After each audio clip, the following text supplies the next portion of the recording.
Oleme Pilleriiniga hetkel Kladruvis rahvusvahelisel kolmetärni rakenduspordivõistlusel.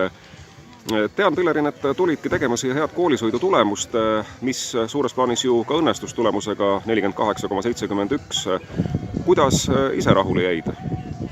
No loomulikult olen rahul, sest ma tõesti tahtsin olla 50 sõita, et ajalugu on näidanud, et kui esimesel võistlusel ei tule nii hea tulemus, siis ükskõik kui palju parandada, siis maailmameistrivõistlusteks nad nagu nii kergelt punkte ei anna, aga kui esimesel võistlusel kohe hästi teha, siis see jääb neile meelde ja siis on palju kergem MM-il ka paremat tulemust teha.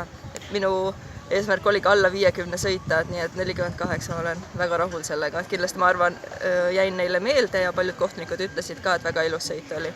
Ja lõpetasid ju teisel kohal väga väikese vahega üks Austria sõitja ja ettepoole, aga tõesti ilmselt võisid silma jääda, sest vahe järgmistega oli juba rohkem kui 10 punkti. Aga eile oli nüüd maraton. Kuidas need maratoni takistused ja ülesehitus tundus?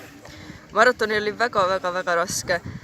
Just väga tehniline või kui ei tahtnud seda väga tehnilist rada valida, siis oli väga pikk, nii et kuidagi tuli see kesktee leida. Et alguses mul ikkagi väga ära ehmatunud, kui ma neid tõkkeid vaatasin.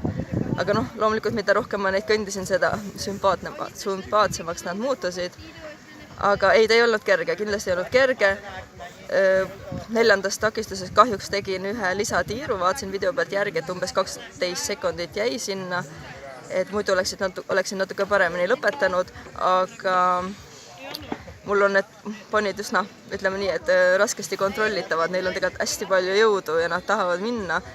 Et ma prooviks pigem neid natuke kontrolli alla saada, et loomulikult saab kiiremini, saab veel, et küsiti ka, et palju siis arvad, et saaksid veel kiiremini minna, et saaksin, aga eks siis ole risk ka, sest et nad on, siis on võimalus ei jõua ära pöörata õigesse väravasse, aga just selles suhtes oli huvitav mulle, et siin oli paar väga head sõitjad ka, et kui me nüüd vaatame, et on võistelnud isegi eelmistel maailmameistrivõistlustel, et tahtsin ka võrrelda, et kus ma siis tegelikult olen nendega võrreldes ja ei jäänud üldse palju maha, et kui ma nüüd mõtlen, et tuleb kindlasti veel harjutada seda maratoni, et paar sekundit saan kindlasti. Arusaadav, aga millised ongi siis selle hooaja plaanid veel nüüd, et nagu teame juba maailmameistrivõistlust on põhieesmärk, aga kus plaanid veel võistelda?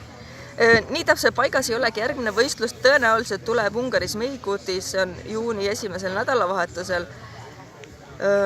Enne seda peaks olema üks treeninglaager ungarlastele koos Claudio Fumagalliga ja ma tõenäoliselt saan sellest osa võtta, nii et ma loodan, et see aitab mul kõvasti tulemust parandada. Arusaadav, ja täna on veel koonused ees, palju edu siis koonuste sõiduks ja kohtumistele siis järgmistel võistlustel. Aitäh!